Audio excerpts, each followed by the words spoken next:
नमस्कार, मैं हूं आपके साथ अलीम अतहर। अपना बिहार में खबरों की शुरुआत करते हैं। बरसाती नदियों के जल स्तर में अचानक बढ़ोतरी से पटना चारों ओर से पानी से घिर गया है। गंगा समेत पटना के आसपास से गुजरने वाली 4 नदियां पुनपुन, दरगाह और कररुआ खतरे के निशान के ऊपर बह रही हैं, जबकि सोन नदी का जलस्तर भी काफी तेजी के साथ बढ़ रहा है। धनरुआ में बाढ़ की स्थिति का जायजा लिया न्यूज 18 संवाददाता रवि एस नारायण ने।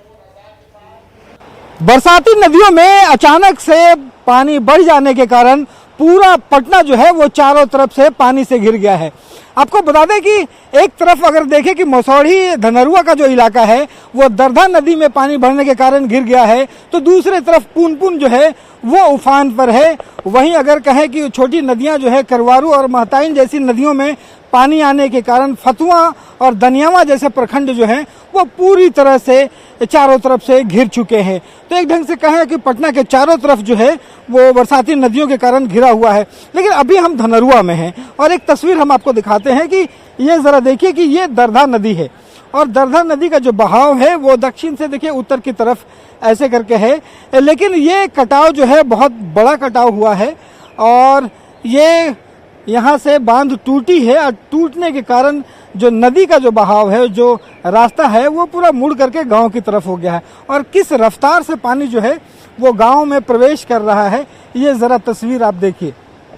और यहाँ से तेज़ी से वहाँ पे जो है वहाँ पे सारा जो पानी है वो गांव में प्रवेश कर रहा है और ये तबाही जो है वो यहाँ पे मचाई है इस दरधा नदी ने।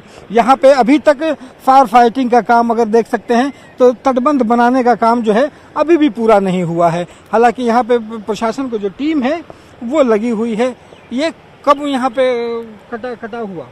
ये बांध आज से 2 दिन पहले कटा हुआ है, लेकिन अभी तक यहाँ पर कोई काम नहीं लगा है लेकिन ऐसी फालतू लगा है तटबंध पर। जो मेन बांध है जो नहीं बांध कर दूसरा बांध बनाया जा रहा है, लेकिन उससे थोड़े गांव का कोई लाभ होने वाला है। यहाँ पे चनाकी ग्राम में कम से कम 2000 बीघा जो धान का बुआई हुआ है वो सब का नुकसान गया है। इस सरकार को हम लोग चाहते हैं कि इसका मुआवजा दिया जाए। हाँ, यहाँ पे मुआवजा पूरी तरह से खेती की पूरी तरह से बर्बादी हुई है। खेती सर यहाँ बुरी तरह से बर्बादी है और जमीन और गांव बच गया है सर। और खेती में बड़ी परिस्थिति दयनीय है। हम लोग कमाए खाए वाला आदमी है सर, नहीं फसल होगा तो हमने कहाँ से जिएंगे, कहाँ से खाए पिएंगे हमने। ये चलते हमने के कुछ अथी दिया जाए कि कुछ साहस मिले कि उससे चल फिर सके हमने। कितनी मुसीबत है? हाँ, मुसीबत तो बहुत कड़ा है। ये मुसीबत में अगर जो रहेगा तो हम लोग सालों के अनाज उगाते हैं और हम लोग सालों को भूखे के भूखे ही रह जाएंगे। इसलिए सरकार को कोई राहत तो मिलना ही चाहिए। अगर नहीं मिलेगा तो हम लोग क्या होगा।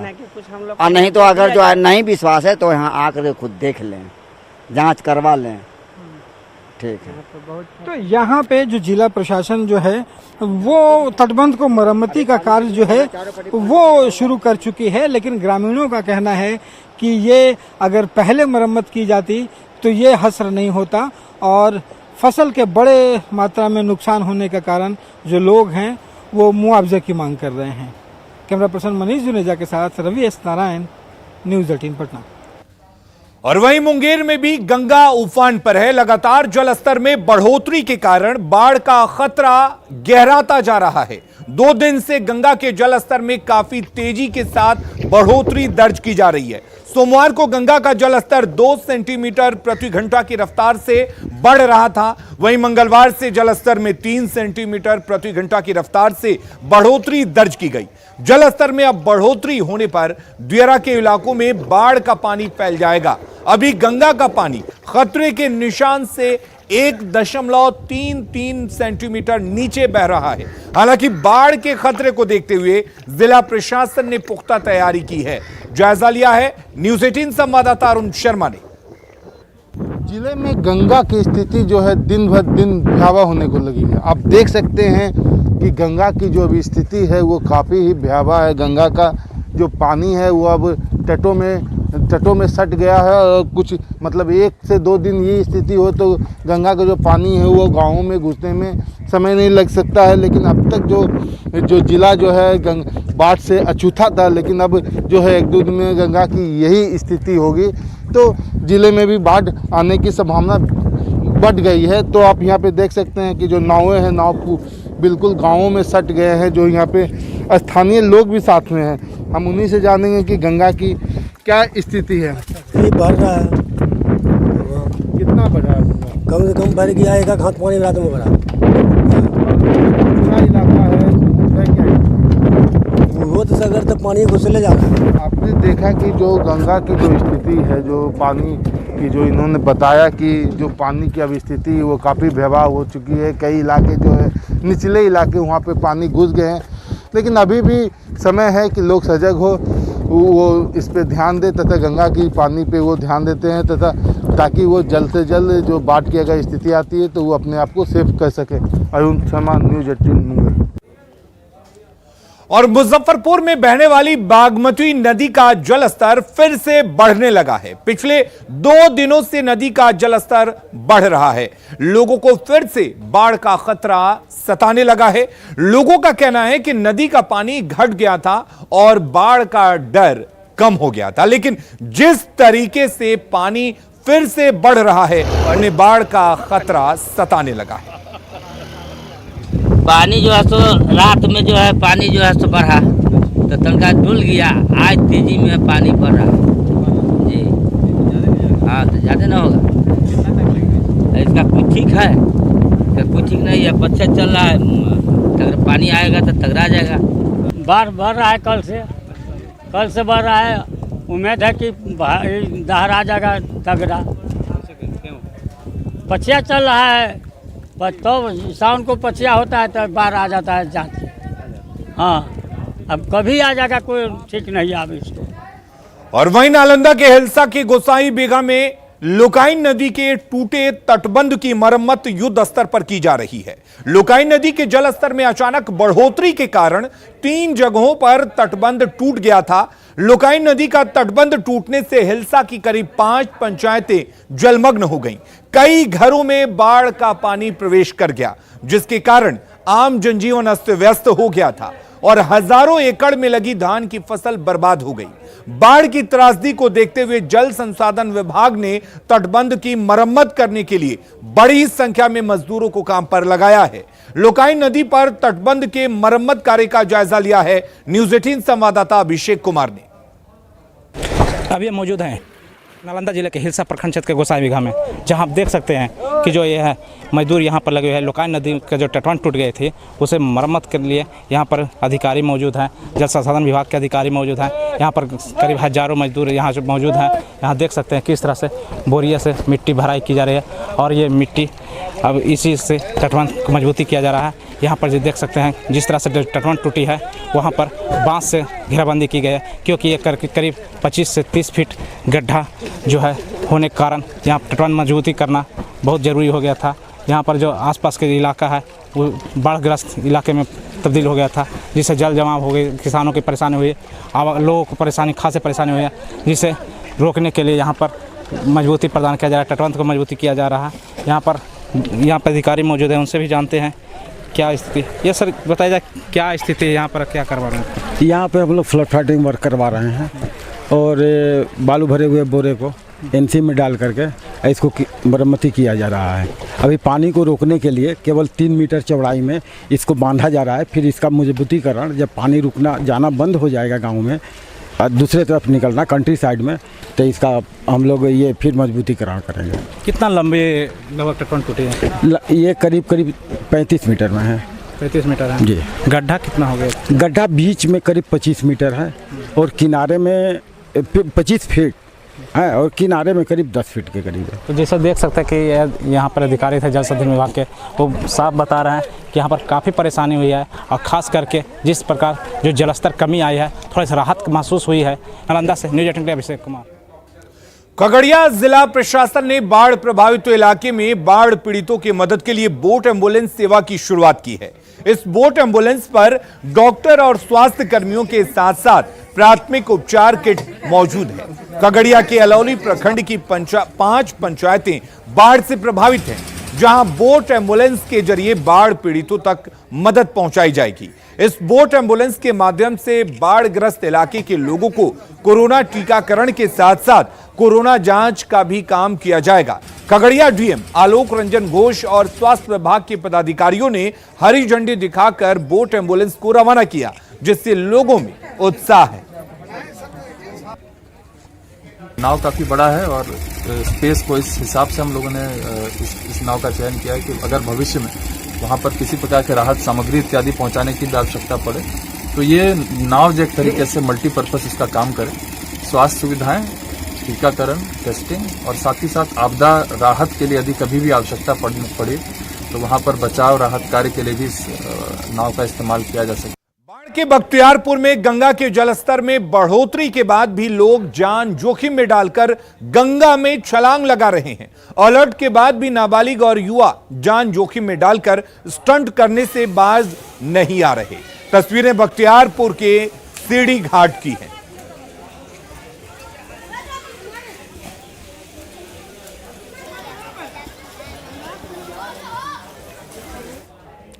और अब बात बिहार में स्वास्थ्य व्यवस्था के हाल की। बिहार में स्वास्थ्य व्यवस्था का क्या हाल है, इसकी हकीकत हम आपको दिखाते हैं।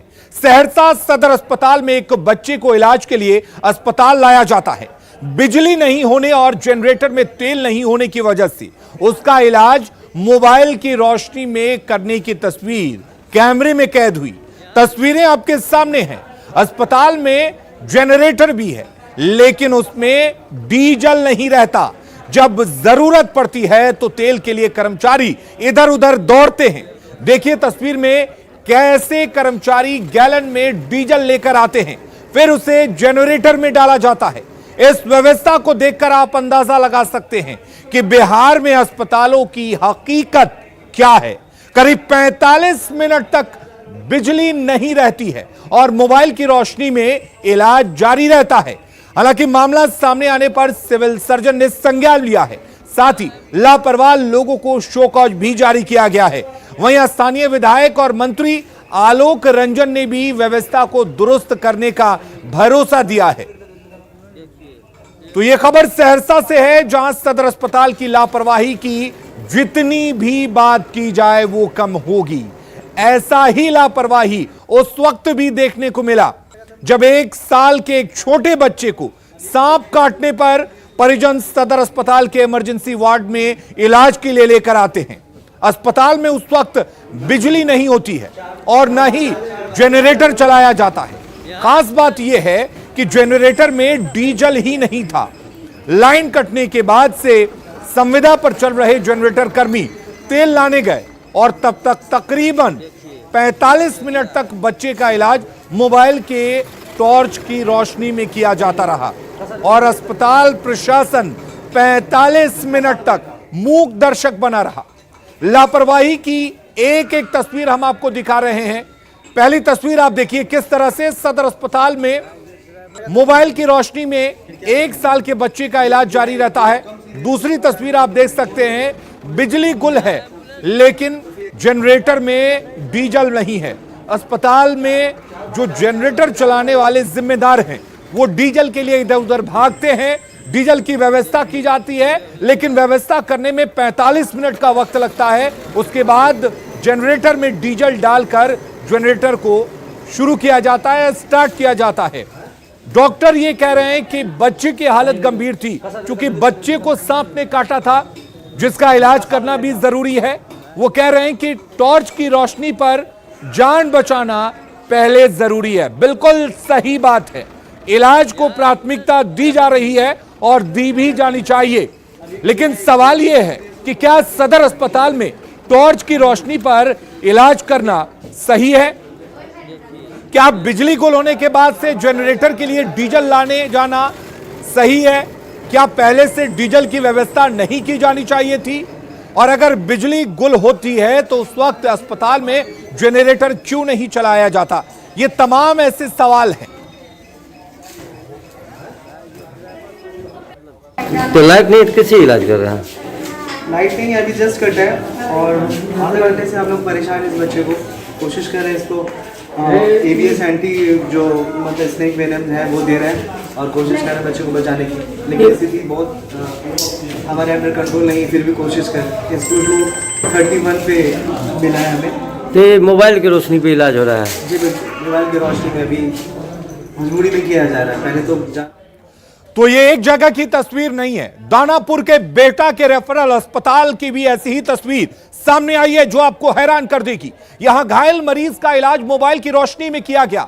रेफरल अस्पताल में आने वाले मरीजों की मरहम पट्टी तो अंधेरे कमरे में ही की जाती है, वहीं टाका लगाने के लिए भी मोबाइल की रोशनी का सहारा लिया गया। अस्पताल में जनरेटर होने के बावजूद उसे चालू नहीं किया जाता है और मोबाइल की रोशनी में इलाज के लिए स्वास्थ्य कर्मियों को छोड़ दिया जाता है।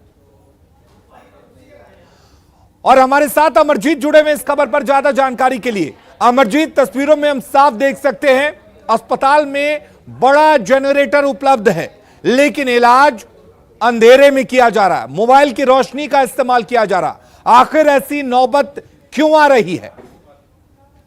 हमारी बीटा अस्पताल के प्रभारी डॉक्टर कृष्ण से बात हुई है। उन्होंने कहा कि हमारे पास जनरेटर है, लेकिन उसको चलाने वाला जो ऑपरेटर है वो हमेशा गायब रहता है और इसके लिए हमने कई एक बार जो है प्रत्येक महीने का जो कंप्लेन जाता है उस कंप्लेन रजिस्टर में हमने दर्ज किया है, लेकिन उसके बावजूद कोई कार्रवाई नहीं हुई है, जिसकी वजह से जनरेटर नहीं चलता है। और जब जनरेटर का ऑपरेटर रहता भी है और लाइन कटती है तो उस दौरान जो है वो तेल लाने के बहाने वहां से निकल जाता है और उस दौरान जो है जनरेटर नहीं चलती है तो इलाज में परेशानी होती है। यही वजह है कि यहाँ के जो स्वास्थ्य कर्मी हैं वो मोबाइल लाइट में जो है क्या ये माना जाए कि जो अस्पताल के प्रभारी डॉक्टर हैं वो इतने मजबूर हैं कि उनकी एक जनरेटर चलाने वाले कर्मी के सामने नहीं चलती? क्या वो उस पर कार्रवाई नहीं कर सकते जो इस तरह की तस्वीर सामने ना आए? जी, जाहिर सी बात है कि जिस तरह से हमारी बात हुई है उन्होंने ये स्पष्ट कहा है कि हम उस जनरेटर ऑपरेटर पे कार्रवाई नहीं कर सकते। हम कई एक बार जो है उच्च अधिकारियों को लिखित दिए हैं, लेकिन वहां से कोई कार्रवाई नहीं हुई है। दूसरी बात उन्होंने ये बताया कि तेल की कीमत बढ़ गई है और उस कीमत के में जो जनरेटर ऑपरेटर है वो कहता है कि जिस तेल की कीमत में हमें ये मिला था कि यहाँ जनरेटर लगाना है, चलाना है, प्राइवेट सोर्स से जो है यहाँ जनरेटर लगा हुआ है, तो उनका कहना है कि जो रेट मिला था अब उस रेट में हमें जो तेल है वो डीजल के दाम बढ़ गए हैं वो नहीं मिल पाता है। इस वजह से हमें मैनेज करना पड़ता है और उस दौरान जो है वो जनरेटर नहीं चलाकर मैनेज करता है। जी, तो अमरजीत, क्या ये माना जाए कि डीजल की कीमतों को मैनेज करने के लिए मरीजों की जान को खतरे में डाला जाएगा? क्या ये वहां पर महकमे में मौजूद लोगों को नजर नहीं आता? जब राजधानी पटना में यह हाल है, दानापुर में यह हाल है, तो क्या बिहार के दूसरे जगहों पर भी इस तरह की तस्वीर नहीं आएगी?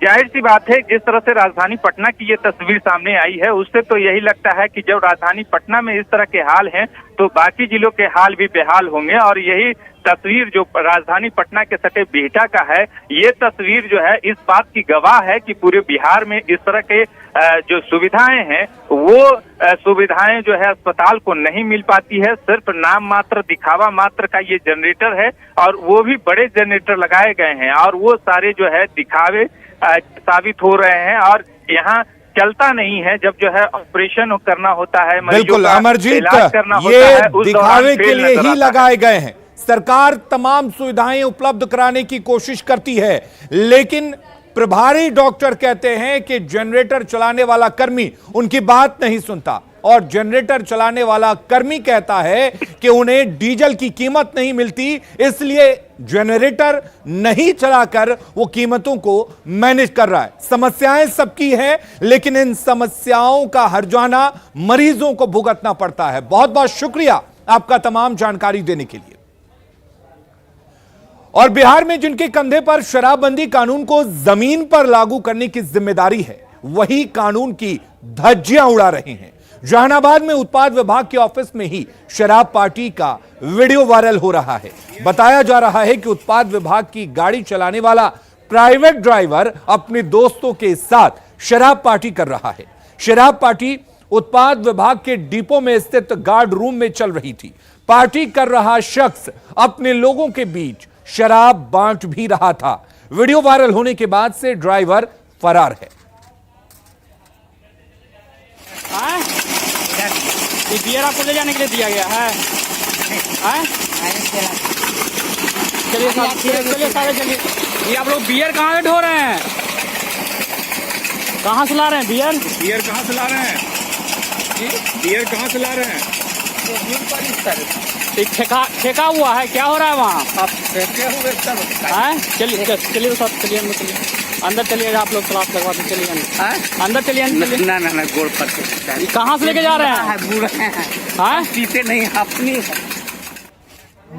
फरार है, भागा हुआ है, उस पर हम विधि सम्मत कार्रवाई अवश्य करेंगे, सख्त से सजा।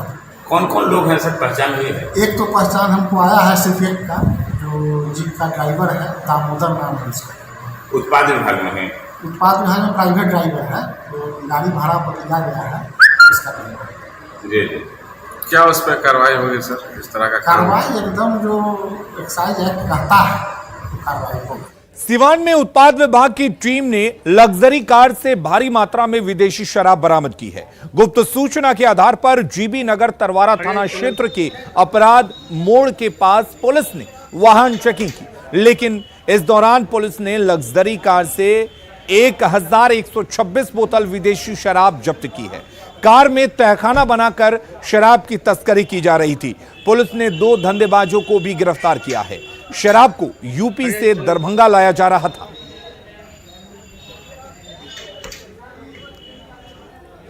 खगड़िया के चित्रगुप्त थाना क्षेत्र के गौशाला रोड में स्थित मोबाइल डेकोरेशन और गिफ्ट की दुकान की आड़ में शराब बेची जा रही थी। चित्रगुप्त थाना पुलिस और खगड़िया उत्पाद पुलिस जब छापेमारी करने पहुंची तो दुकानदार शटर गिराकर भाग निकला। पुलिस ने दुकान से 16 कार्टन शराब बरामद किया है। दुकान को फिलहाल सील कर दिया गया है।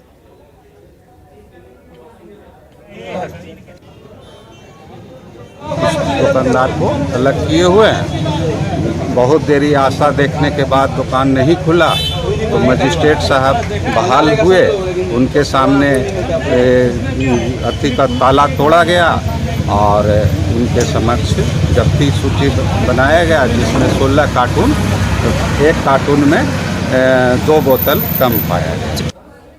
और इधर नौगछिया पुलिस और उत्पाद विभाग की टीम ने टोल प्लाजा के पास से एक ट्रक गांजा जब्त किया है। टीम ने ट्रक चालक और खलासी को गिरफ्तार कर लिया है। ट्रक पर करीब 1000 किलो गांजा लोड किया गया था। पुलिस के मुताबिक पश्चिम बंगाल का ट्रक है। पुलिस तस्करों की तलाश में जुट गई है।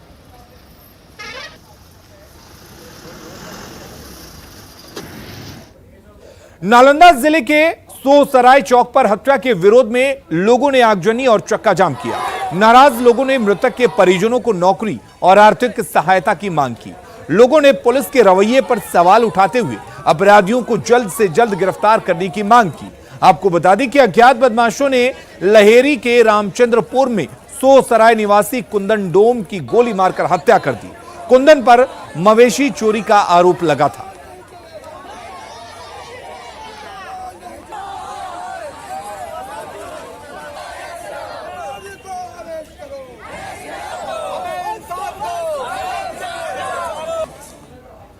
और अपना बिहार के इस बुलेटिन में फिलहाल के लिए इतना ही, लेकिन खबरें लगातार जारी रहेंगी। आप बने रहिए न्यूज़ 18 बिहार झारखंड के साथ।